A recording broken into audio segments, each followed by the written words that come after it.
Hello, everyone. Welcome inside the Red Earth Production Studios for this edition of YBMcast. And what song is it anyway? We've been going through some music around here, and so it was a little fun. I've learned some new things, some new vibes that the rapper TBone. So TBone, if you're out there, go ahead and subscribe, like that button. Christian artist, that's the way I roll, bro. Yeah, anybody that's 40-something years old, Mac 10's on it, so don't sleep on this. Right? Yeah, I liked it. Good. I liked it. Bone Soprano and Mac 10. It's good stuff. That's a good song. I always love that one. A few good. They have no idea what's going on, so hopefully you can plug a little bit. Up and keep getting Mo Cheddar. Okay.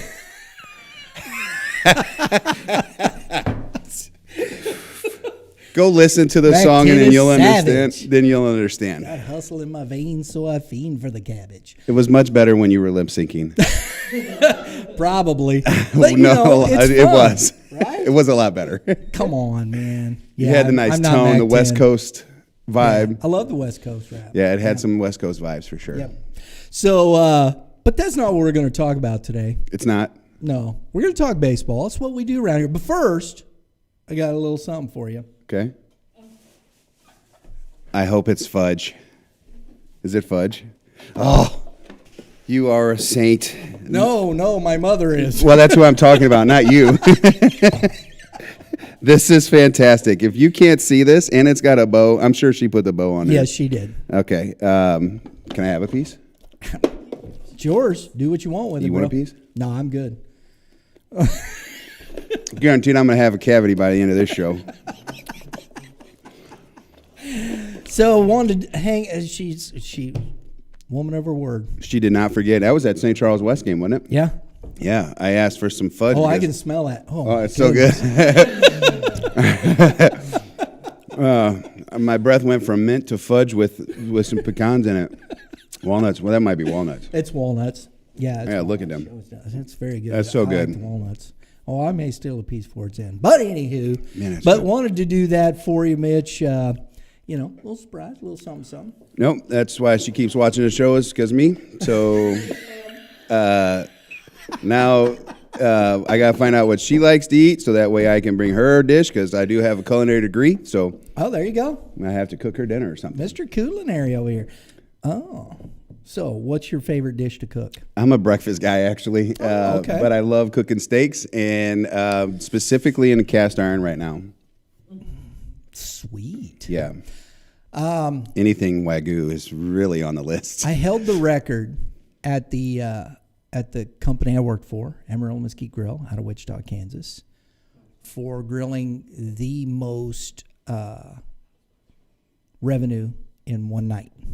It was a dinner-only house. It was Valentine's Day. We did $17,500 from 4 o'clock to 10 o'clock, and I grilled all that.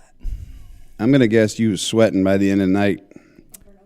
There's nothing like 550 that was degrees. That's over open flame. Is 8-foot grill, 8-foot by 4-foot grill.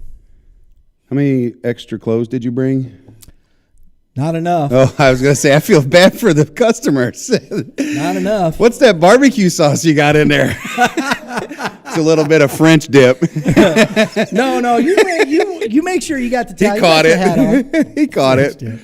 Yeah, baby. I'm grilling food. I worked at Casey Masterpiece one of my very first jobs while in college.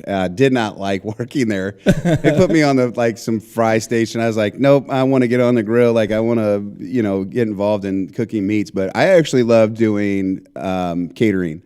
That was my go-to, yeah, and especially like tableside cooking and stuff like that. Sure. I loved being in the public and out in events and just kind of showcasing my skills. So I did everything from your desserts to flipping omelets to carving stations. I loved being out there. Yeah.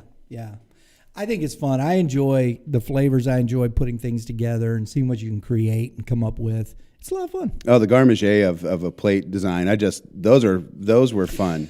To me, that's where, I understand it's got to look good. I think that's the art, and the things that they talk, culinary arts and things of that nature. Culinary. I think some of it gets like a little carried away. I think some people get a little snobbish about things. Well, when you're paying $100 for a plate, I wouldn't do that.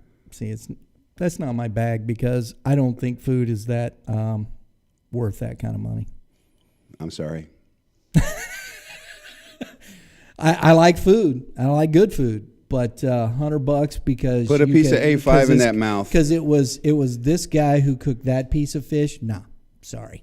Oh, see, I ain't eating fish anyways. I'm a meat eater. So fish is a meat. Put some red meat. Fair. Okay, red meat. Fair enough. I am too. I like cow. I like cow. That's that hemoglobin. Let's get to baseball, right? Let's go to baseball. We're starting off today with Game 7 baseball. Game 7 baseball. Game7baseball.com. Our good buddies Dave Schmidt and Dave Pinning out working hard. Got a few tournaments. We've missed out on a couple here, but we're going to be out. We're working towards it. In 2 weeks, should be out at the Cinco de Mayo Slugfest. And may the weather be good. That's all I got to say. It's going to be May.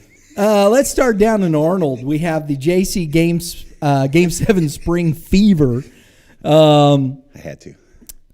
Semifinals there. The Recruits Green beat the Midwest Thunder 13-12 in the first semifinal, where the Merrimack River Dogs beat the Eureka Wildcats 4-2. And the Merrimack River Dogs finished off winning the championships over the Recruits Green 12-10 in that slugfest. That you getting down to it, man. Got to have the pitching depth. Got to have that pitching. That 12-10. It's like some days I really like a high scoring game, but sometimes I don't. And it's how it's played, right? We've seen some high scoring games this year, and it's been like walks and errors. That's true. Hit your way on. I know that's part of the game, but it just gets a little boring for me. Throw strikes. Bump strikes if they hit them their way on. Let them be. That's the key. Pitchers compete in the strike zone and see what happens. Heck yeah, we can't talk about that enough. 9U, we're going to the spring showdown over at Bridgeton Municipal Athletic Complex. Great part. Game 7, this was local here, 9U AAA. I love this. Academy Midwest Sharks. I'm going to go with Academa. Same thing. Pish posh. I'm not sure. Is that actually AKA DM? That's the glove maker. Is it? Yeah, Academa. Is it Academa? Okay. Well, at least that's what I was always told. All right. Well, they were the number 1 seed and finished off the Gators of Coach McDowell to get into the championship game. And in the second semifinal, the number 2 seed Illini lost to the Under Armour St. Louis Prospects 11-9. Championship won by the Under Armour St. Louis Prospects 16-8 over the Academa Midwest Sharks. How do you like that, man? I like what you did there. The emphasis on the Academa. There you go. 13U AAA. We had 5 teams in this. So we had the Troy Thunder was the 1 seed, Premier Baseball Academy the 2 seed, and the Missouri Mariners were the 3 seed. And the Troy Thunder Red beat the Midland Bandits Coach Bishop squad 12-2 to get in the championship game. The Premier Baseball Academy team 10-3 over Missouri Mariners, and the Troy Thunder Red come out on top 12-2 in the championship game over Premier Baseball Academy. Gotta love that stuff. 12 runs a game. I mean, they were putting up some runs. Yeah, they can swing it, I'm guessing. It looks like it. It looks like it because Troy Thunder, their run differential was 14. They scored 150 runs in that weekend out of, looks like 4 games.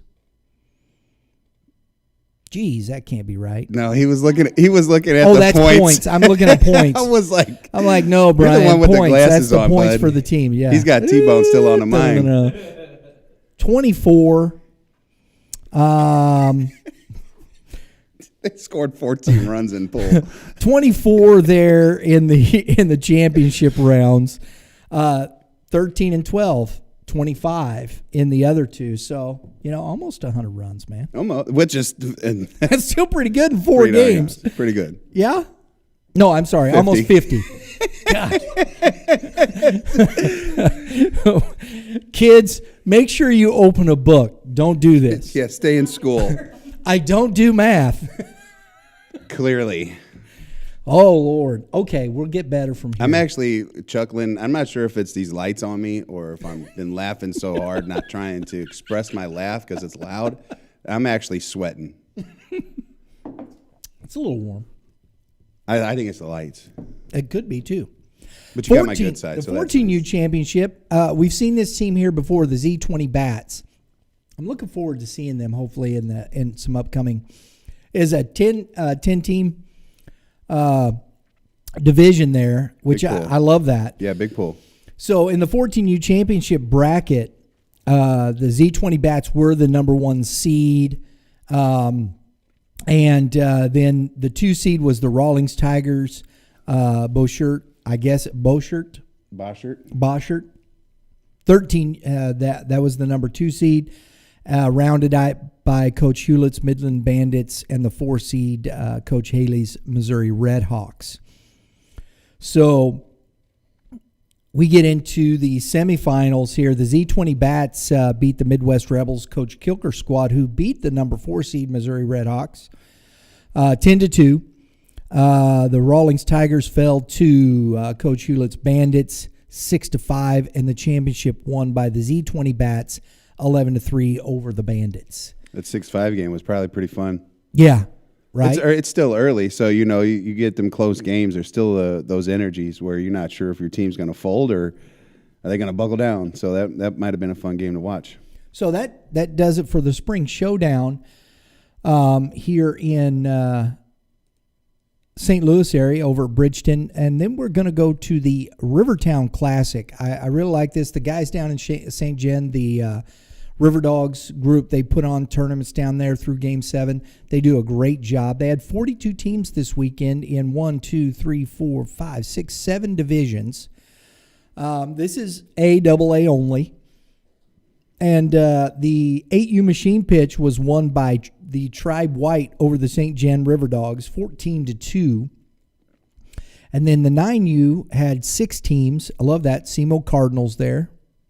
Missouri Bulls twice. Jackson Tribe, Mineral Area Outlaws, and the St. Gen River Dogs. We got to get down there and check out some of these teams, Mitch. One of these tournaments here. The 9U championship goes to the St. Gen River Dogs 8-3 over the Mineral Area Outlaws. The SEMO Cardinals and Missouri Bulls 9U Glastetter made it to the semifinals in that round. And then we're moving off to the 10U. Had 7 teams, Jackson Tribe, Missouri Bulls twice, Young Bucks, St. Gen River Dogs, and the Midwest Thunder, and the Missouri Legends. Nobody was 2-0 in this. I saw that. Very competitive here. Very competitive bracket, this 9U or 10U AA. And you had a couple of ties. Right? That's interesting. And I wonder if the top 2 seeds tied or like the 1 seed and the 6 seed tied. Jackson Tribe, Missouri Bulls tied. Yeah, they tied. So the 1 and 2 seed tied? 9-9. So it means a 6 and 7 tied their game. Yeah. They were 0-1-1. So it's interesting, these first few pool bracket play games. St. Gen lost to Missouri Legends 4-3. The Bulls, Coach Bennett, beating Midwest Thunder 5-3. So a couple good close games there. The semifinals kind of got away from those teams coming in. Although the Missouri Legends get to the championship game from the 5 seed, beating the Jackson Tribe 11-3. And the Missouri Bulls, Coach Bennett, falling to the Young Bucks 11-3. And we had one of those barn burners, Young Bucks pulling out an 11-10 win over the Missouri Legends. That had to be fun. There's a lot of offense in that game. I hope it was offense and not a lot of walks. it's 10U baseball, but but congrats to the champions, Young Bucks. We've seen them up here a couple times. They're very competitive at that 10U division, man. Is that the same Young Bucks team? Because I so. think there's a few of them. I believe it is. I'm going to go back just to make sure. Let's click on that, Mitch. They are from Festus. Yeah, that's that Young Bucks squad from Festus, Rick Gartner. And, and there's another one I saw here. This kind of exciting to me, but we'll get to it here. Just one second. Okay, 11U had 6 teams. Had the River Dogs, Jefferson Blue Jays, Missouri Titans, Missouri Bulls twice, and the Stampede is that Chaffee, Missouri? Yeah, I think that's just down there by like Scott City-ish or somewhere. Is that right? I think. I'm not sure. The only reason I paid attention is I had a couple kids that played for me from Scott City that when they would have high school games, Chaffee was one of their high school was one of their big competitors on the softball side. So 11U championship, we go to the semifinals. The St. John River Dogs, the number 1 seed, over the Missouri Bulls. I believe that's Heiserer. I'm not even sure how to pronounce that. Sorry, Coach. 7-6. The 2 seed Jefferson Blue Jays fall to the 3 seed Missouri Titans 13-3, and the Missouri Titans take another close one, championship over the River Dogs 7-6. Yeah, I like ball game. Yeah, that one was sounds like a good ball game. So congrats to the Missouri Titans, Coach Lambert's squad there. 12U, another 7 teams. The River Dogs, Missouri Goats. I like Love that. Jackson, Missouri, the Goats. Sweet. The Rays, Midwest Thunder, Iron Horses. Man, out of St. Louis, the Iron Horses, Scott Luczak. Sorry, Coach. Well, I got Luczak. I don't know. Carterville Cannons and the U.S. Nationals Pratt. So that's where we're at. We're going to go down here to the semifinals. The St. John River Dogs were the number 1 seed, but the Iron Horses took them down as the 5 seed, 8-4 in the first semifinal. And the Missouri Goats take out the Rays 8-1 as the 2 seed, get to the championship game and lose to the Iron Horses. You had the Iron Horses and the Missouri Goats in that champion. That's perfect. Yeah. I love that. The Iron Horses over the Missouri Goats. Now all we need is the Iron Pigs. 3-2. That'd be cool. It's a minor league Great names, Coach. Love that. Love that one down there. 12U championship. Congrats to the Iron Horses. 13U. 7 teams. Tribe Black, Carterville Cannons, Bottom Seam Aces. I have no idea what. I guess the bottom seam of the baseball. Festus 253. Little Legion stuff there. I love that in the 13U. Z20 Bats, the SEMO Diamond Dogs, and the St. John River Dogs. Down into the championship bracket here, we have the Tribe Black number 1 seed, 12-2 over the Festus 253 group, and the Carterville Cannons defeat the SEMO Diamond Dogs 6-2. So the 1-2 seed get to the championship game with Tribe Black coming out on top 4-1 to take the championship game on that Sunday for the 13U division. And 14U final, here we go, Mitch, another Festus 253. I like this in the youth baseball. A little work for the guys going into American Legion Ball. I think that's what I really like that, because I think what we miss in today's baseball is the togetherness. And you're seeing the group down there in Festus with Tim and that group down there, the Battle Dragons. You're trying to see them keep everybody close. Yes. And make Festus relevant as far as baseball goes. They're DeSoto. They're actually DeSoto, not Festus. Sorry. That's DeSoto. Yeah. But again, they're doing the same thing. Same thing. Small towns. I apologize, Tim, for that. But I like to see the small towns keeping their talent together and trying to find a way to then get the high school team working together. Yeah. Almost like a feeder program. I know that they have them, but they're consistently staying together. Yeah. And the high school team is doing well. And then you have, the American Legion group that's always been pretty good.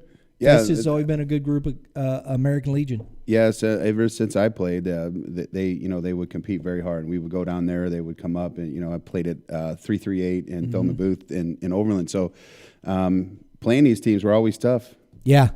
We always used to call them corn-fed boys, but I go down there, there's no corn. It's all hills. Ain't a patch of corn nowhere. Yeah, no, they're red meat guys, I guess, because there's cattle down there and alpacas. So the Mineral Area Dirty Birds, Illinois Gators, Coach Bennett, St. Jan River Dogs, Midwest Thunder, and Rawlings Tigers round out that 6-team group. The number 1 seed, I'm not quite sure what happened here because it was Festus. They were 2-0, but I meant to do this, but anyway, the 2 seed Mineral Area Dirty Birds took down the Rawlings Tigers 10-9. I should have got that, and that's on me. I meant to text one of the guys down there and forgot to do that because it was curious to me why they didn't get into the bracket play. Maybe they just had to pull out. I don't know.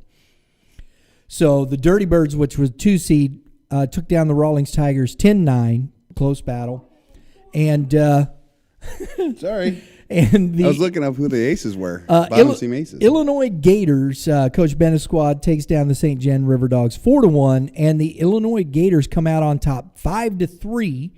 Another good team, another good game there, Mitch. Championship game, 5-3 over the Mineral Area Dirty Birds. So there's your championship. The Dirty Birds. Sunday. I just love that, right? I'm thinking about what was it, Jamal Anderson or whatever? Yeah. The touchdowns he used to run, and they and used did to do the that Dirty little Bird. thing. Yeah, yeah, absolutely. Oh boy, that's fun. I had to look. We got one more. Okay, go ahead. The Bottom Scene Baseball. They are in the Jackson area. Okay. Apparently, a former professional baseball player, Christian Cavanis, Cavanes, Twins organization. Oh, okay. So running that squad. Yeah, I'm not. Maybe have a kid on the team. It's possible. Yep. So I just had to look them up. Sure. And then Chaffee is a little west of Scott City, which is in Scott County, which is about 10 miles south of Cape Girardeau. Sweet.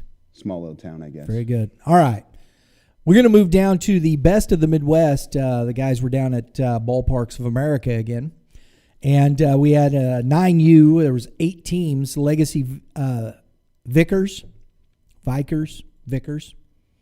The Berserk Brigade. Now that, my friend, is killer. The Berserk Brigade. I'm going on a limb and say Berserk does their uniforms.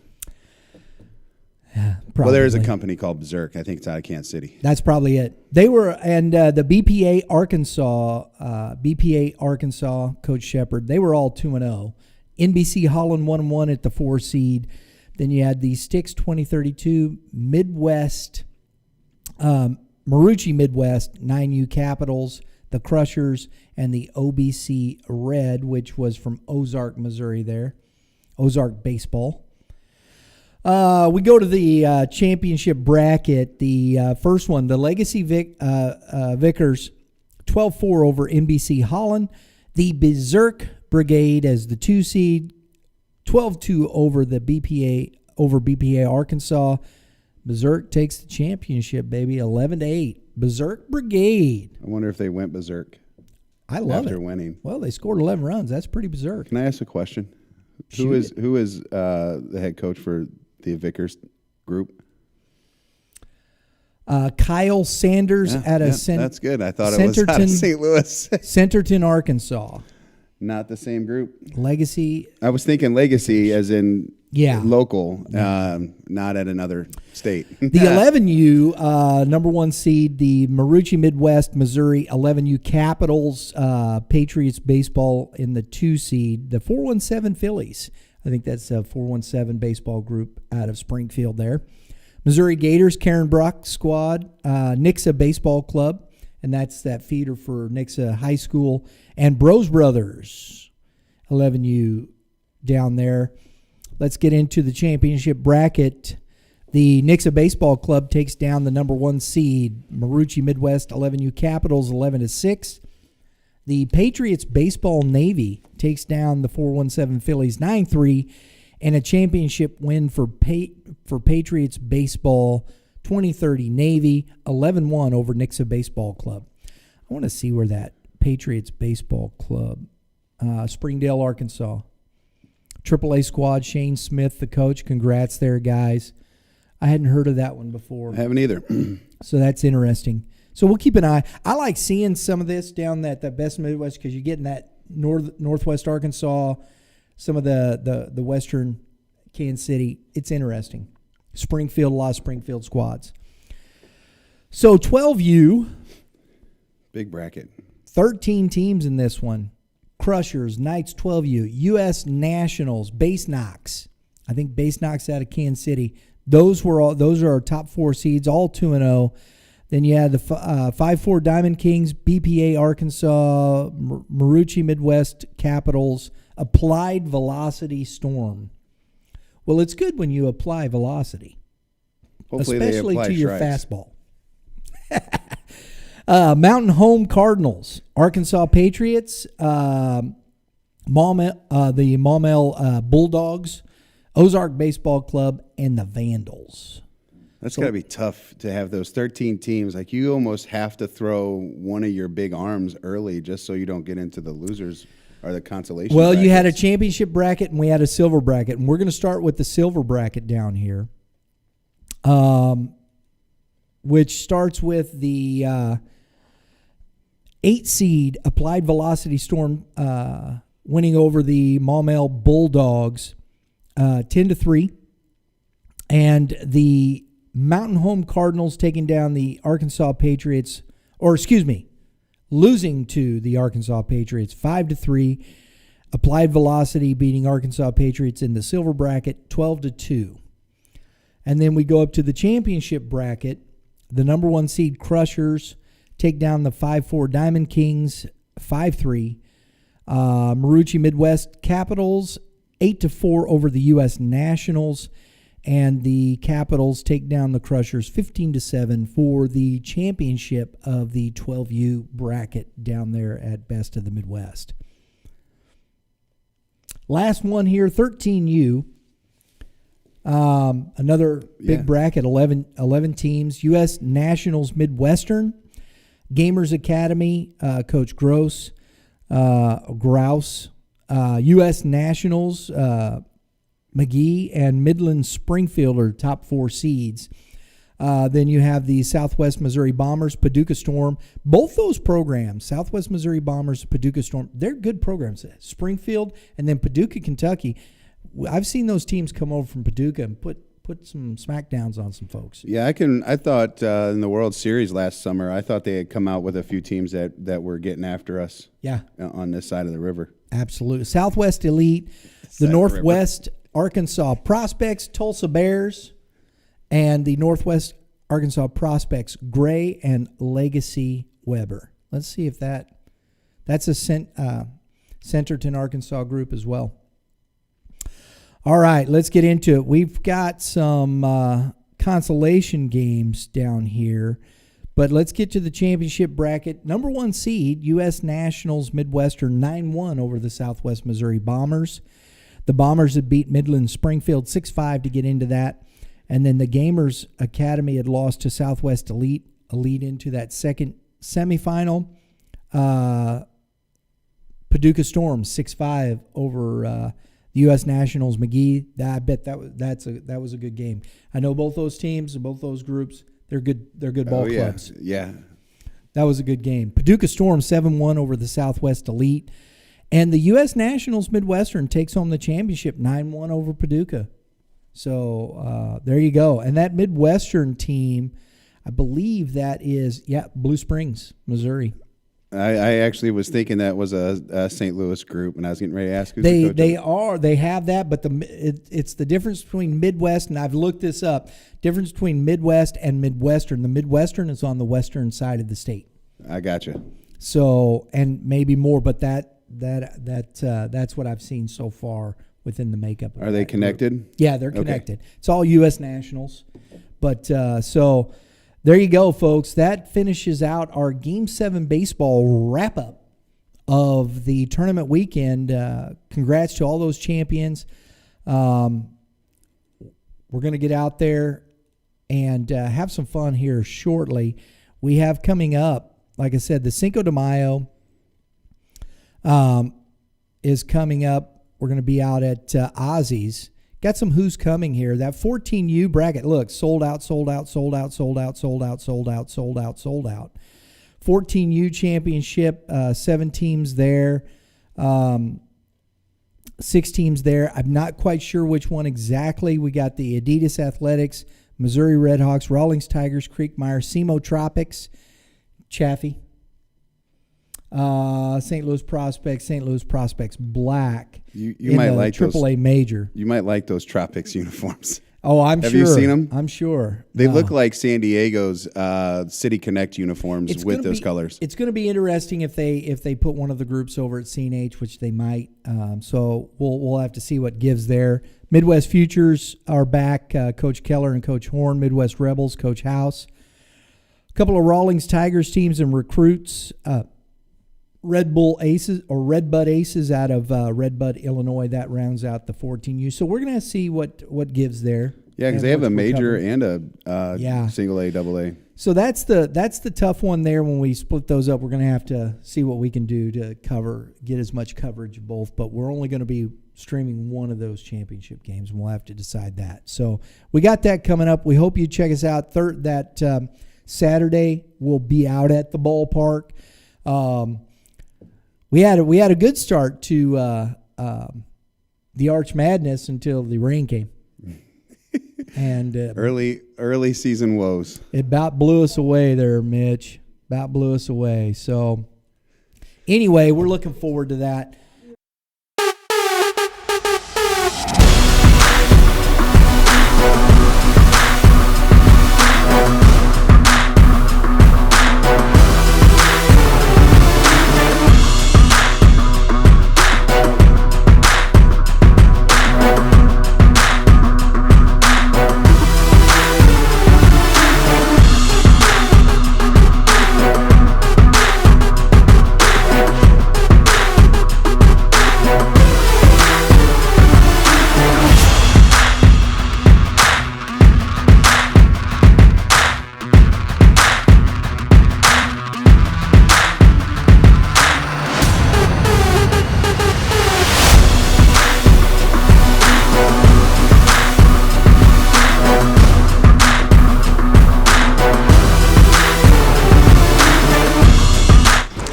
So we opened up in 2019, and basically there was a void in the area. I mean, we saw that there was an opportunity to have a retail store where people could come in and actually touch and feel the tangible object that they're buying.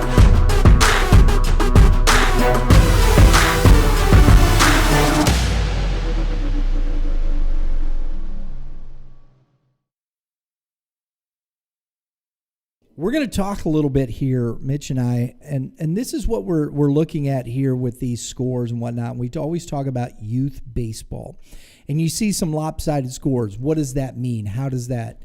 And we talk about club baseball a lot as opposed to, what we're seeing down, and I think that's one of the reasons why I think we need to get down there, cover maybe a tournament down there. Just go take a weekend when we're not in that part of it. Take a drive down to St. John and just hang out, watch some of the baseball that's AA. Those teams that aren't part of clubs, they're the single. I'd love to see those two fastest squads, the 13 and 14U. But because it all boils back down to, you see some of these games 9-1, 10-2, 12-2. There are some teams that are just better than others. But we talk about fundamentals all the time. And when we go to high school games, we're seeing that trickle up effect. Because it ain't down. It ain't down. It's up. Because I think fundamentals are what are missing in most of youth and high school baseball. I think we forget to teach the small details of this game, which I think ultimately could cause the wins and losses, right? And so we talk about teaching our youth and the fundamentals. And if we teach them the right fundamentals, because I think there's a couple different things that you have to do. You know, you could teach a kid to catch and throw a baseball. But what about the other sides of it? You know, being in the right positioning or calling pitches as a catcher. You know, they do so much from cards these days. You know, trying to not give away signs or maybe lack of accountability because kids can't understand indicator and the next sign is the call. So to me, I feel like we're dumbing the game down almost, and you're seeing it at the high school levels. It's a problem because we watch what places like Hal do. They bunt, they run, they do all these coverages, and if you're not good at defending that, they could cost you ball games. You know, Francis House Central, they like to run on you, and I think a lot of it has to do with a lack of communication.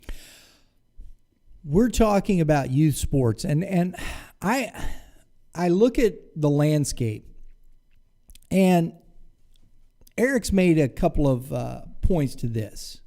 You know, and he calls it daddy ball and all that stuff, and that's fine. I don't care what you call it. It is daddy ball in a little respect. But what are we doing as clubs to help these dads? And are the dads willing, who are coaching these teams, to take the time, if you're coaching a team, to check out instructional videos, to create a practice plan? What's your plan for practice? One of the things that I thought early on, I went to my brother-in-law who had been coaching for a while. He had played baseball at a high level. He actually, this back in the day, he went and tried out at Qualcomm Field for the San Diego Padres. Jack McKeon was the head, the manager there. They offered him a minor league contract. But it wasn't enough money, so he went in the Navy. Right? Two different things. Because you have a wife and a kid, but he goes and they offered him a contract. So he understood baseball, and so I went to him, talked to him about those things. I went, what's the basis? Well, you got a 7U, an 8U, a 9U team. What are we doing to fundamentally help these young boys, I should say, learn the game? And structuring a practice. I've done it in soccer. I've done it in coaching before, but I hadn't done it in baseball. Where is that? And are we seeking out those opportunities to bring that structure into a practice so that we can work on those things? Yeah, I think you said it a few times there, or is ego. How many of these people want to hear that, hey, let me help you put a plan together? And I think if as organizations, we should look at who we're hiring, instead of just bringing in numbers to fill the facility and make some money. I know that is part of it because I am part of that. If you want to call it a problem, I am part of it. But I also want to be part of that solution too, and saying, okay, if I have a coach that has 12 players on a team that need to learn, what can I do for my coach to help his team get better? And is that just practice time? Is that scrimmages, whatever, and you talk about it. How often do we put or help with practice plans? How often do those coaches come to you and have a conversation, say, I'm struggling with this? We don't, again, small details, communication, we don't have enough of it internally either. And it could be from time. It could be from short-staffed. It could be not trusting enough people. Daddy ball for me is one of those things. I was a dad coach, and I was most invested in my team, not just my child. Did I want my child to do well? Of course, but who's the most invested? Most parents. Likely a dad, right? Yeah, or a mom, whoever's going to coach the team. That. So it's not. I don't look at daddy ball as a problem. I look at what is presented. Then, if that kid's dad, or if that dad's kid is the best player on a team, everybody should see that. And if they go through some struggles, I'm not taking my best player out of the game. You're seeing it right now in Nolan Arenado and Goldie. They're not hitting well. They're not coming out of the game. Yeah. You know what I mean? And if my kid is that good, I'm playing my kid. But if my kid's not, I won't. And there is a problem in my estimation. I don't think it's not a problem. It's situations. I think time is the biggest thing. As an organization, can you get out and see everything? No, you can't. You got to rely on some information and communication and those types of things. But I always remember Domingo Ayala Coach's kid. Oh, man.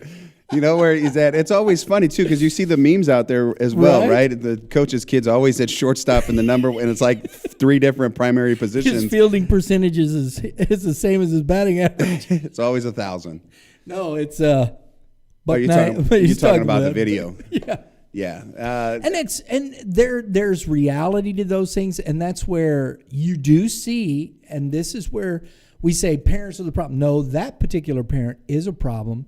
But if that's the case and you're seeing that, that's where communication, and if the coach doesn't want to listen, that's where you as a parent have to make a decision. What do you do? And I understand nobody really wants to move away and this and that, but finding that fit and understanding if you go to a club and the people that are evaluating your child say, this is where he's at, this is what it, can you trust that? Will you trust it as a parent? There's some things that when I'm hearing you talk, like I'm hear what you're going to, but I to me it is what do we want as parents, which is the wrong mindset, because if like we care so much about winning that some of these parents will just stay in unhappy situations, and if it's not working, you have to make a move, and it's okay to make moves. How do you know that your son on the current team, just because they win, is getting the most development or getting better? You have to be able to see these things. And I am a firm believer that there is some problems that we have in this sport that are all from adults, whether that's the coaching side, the parent side, the facility side of things. And we forget what's best for the kids at times. And there's some great coaches out there right now getting picked on by parents. And it's why did you go to the team in the first place? Where's the trust at? Yes. You say that you want a tough coach, but do you really? Right. You want a fair coach, but do you really? And when it comes down to your kid getting their feelings hurt, you act as a parent. And I'm always this way, and you know this about me. We've talked about this greatly. I'm a solutions guy. I own my own company. I don't believe in if most people know what the issues are, but we'd rather gripe about it than form a solution. If we all know what the issue is, okay, our conversation should be, how are we resolving it? And this is, to me, always what works best. I want a solution. If we're not going to bring a solution, so what is a solution? And this takes time. And I think the biggest thing is with parents understanding, agree with me or not, Mitch, I would say that 80% of all youth players in the area, state, probably nationally, are AA or lower. Oh, yeah. And oh yeah, right. You might be talking about a little bit more, and I know that there's some really good 10-year-old players. Right. A ranking means absolutely nothing to me if your team is great. If your little Johnny throws 60,000 miles an hour, well, that would be impressive. But like at the end of the day, I don't understand what we're doing.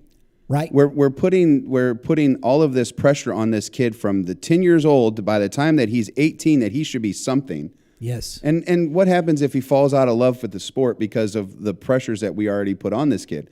Stop ranking a 10-year-old kid. It's useless. Yeah. The wins and losses are irrelevant at this age. It's great for your programs. It's great for your selling. But at the end of the day, that kid could get to high school and not play. That's right. Because there are kids that are out there that are actually he likes better. Cars and chicks more, right? Yeah, I mean, I had a baby when I was 15 years old, so I mean, I liked baseball more at 16 and 17 years old because raising a kid at 15 was tough. That's right, and these are things that you have to think about when you're putting yourself in this place. And we'll come back to the rankings one. You jump. I know I did that, that's okay. But it bothers me because these kids aren't. They're just. But that's what I'm saying. AA. What is AA baseball? We just went through. It's good baseball. All of those. There was very few AAA teams in that. A lot of AA, mostly AA. There was a good tournament down in St. Jen with Teach the kids the structure of the game. This is what we have to do. How are we putting ourselves in a position to help these young boys learn the game of baseball? What is a cutoff? Do they understand the language of baseball? When you say bunt coverage, does a 10-year-old really understand that? Hopefully by the end of the year he will, because 9U, I think it's hard. You start putting these things in place. And if you set an expectation and they say, we run the bunt coverage. I don't know how many 9U teams are bunting. Probably not many. And the field dimensions too, right? I mean, they're bunting and they're probably being safe at first, and the coaches are running them. Just like keep running the bases. They're bunting and running and trying to take advantage of the age. So it's very difficult in those situations. But if you run it and the kids get to the places, that's the win. That's the win. That's the process, and it's something that you have to. This bothers me. If you can't tell, these are the things that bother me, because we don't bunt at 9 years old, or you don't see it often. Why can't we start to introduce the information? Right. Because at some point you will. And again, it's taking things for granted. You are seeing winning teams in high school, and I always go back to the high school side because that's what I'm most relevant in. That's where it trickles up. It does, and then into the college level, into professional ranks. Why is it that at the smallest things in baseball, at the highest level, are crucial? The most crucial at the professional level, which we're all inspired to be, right? All of these young people want to be the next big thing, and so if you want to play college baseball, you need to understand communication, and it all comes down to bunt coverages. All of the coaches have cards, right? They 2-1-3, right? That's your bunt, whatever. And then your other team is calling some other thing for a bunt coverage. Why can't we teach as coaches at a young age to manage the bunt themselves? And when it's wrong, don't get mad at them. Explain to them in the middle of the inning, or when they come in the half inning, say, hey, next time think about this coverage that we ran. You remember this one? If they're young, right? You remember this one? Do it, right? You remember when there's a runner at first base, or how to run the wheel play as you advance in your bunt defenses. Why can't we communicate that on the field? Why can't we as coaches communicate the situations between pitchers and catchers? We take so much things for granted on this game, and I'm watching it at the high school level fail. We watched at the GAC Classic, and these are high school kids, excuse me, and good high school teams. We saw some good baseball. A failure to communicate in a couple of different instances, bunt coverages and things of that nature. One of your dogs. Yeah, one of the former players from the tribe. Yeah, he was pitching well. Him and the catcher on a pop in the middle. Who says the pitcher cannot? This is me, and I know the rules. Pitchers don't catch pop flies. Well, unwritten rule. Unwritten, we'll call it that. Yes. I think somewhere it's written down. Somebody did it. That's all we. And the catcher, he's looking at the catcher, and the catcher, nobody calls it, and they collide. Now there's injury opportunity in those things. So somebody taking charge, understanding how to take charge. These are things that are built confidence-wise in those lower ranks. If you got a young player at 10, 11, 12, and he's playing shortstop, or he's playing center field, or playing second base, understanding that second baseman, if I've got a ball and I see my first baseman backing up, I got to get over, call him off. It's easier to come in and catch a baseball than to go out. Same with your right fielder, your center. If you're coming in and you can get to it, you got to call that guy off. Understanding these things. How do you practice that? Well, you do it by throwing balls up and putting those kids in that place, talking, communicating, teaching them how. They may not get it right away. And they probably won't. It's the thing that we can't get frustrated about as youth coaches, and let the process take its course. So when you get to 13 and 14, you see them executing these things. That's the goal. 13, 14, that's where you want them to be executing that, because physicality is there much greater. You don't want the little kids to get hurt. No, don't get me wrong. But you know that not always is it going to be, and you're going to have the hit and misses. But being consistent in practicing these things, being consistent, fundamentally, being consistent. Consistency breeds success. I believe that very much. And we want to see those kids come together at that 13 and 14 and start putting those things in place. And if they don't, you understand that maybe that player is not going to play at a high level. Right? That could happen. I mean, that could happen. That's a possibility. I'm not saying they won't or whatnot, but, where's the IQ? Are you still struggling with these things, what they are, how you do that? If you are, then it's going to be very difficult for you to make your high school team sometimes, depending upon what school you go to. Yeah, and then even then, still, if you have a high IQ for this sport, doesn't necessarily mean that you make the teams, right? That's you still have correct. to be an athlete. You still have to be good. And if you have the combination of the two, I think good things are going to happen. And I'm pretty sure that's why Perkins has 600 wins, over Right. there at Howe. Yeah. His team is always playing at a high IQ level, and plus they have a ton of talent. It's a mix of talent over and there. high IQ. And that's the things that, in my organization, I have a AA organization, if you will, and I'm okay with that. And what I've found is that you saw in Kyler, he was a player of the game for Francetown North. Yeah. And I asked him about that play, and it's like, he pointed at it, and it's the catcher's ball. It was a foot away from the plate. Like, to me, that's the catcher's ball.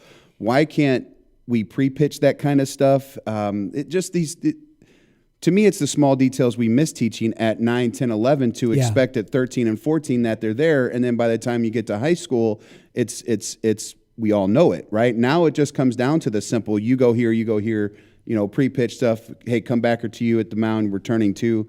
We miss all that. Yeah. At this level, and it's because of assumptions. You have really good teams in here, and I'm saying this because of how good I think the GAC South is, and I'm watching the differences of what the GAC South expects out of its athletes.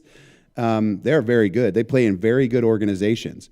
An organization may run their defenses completely different than your high school team.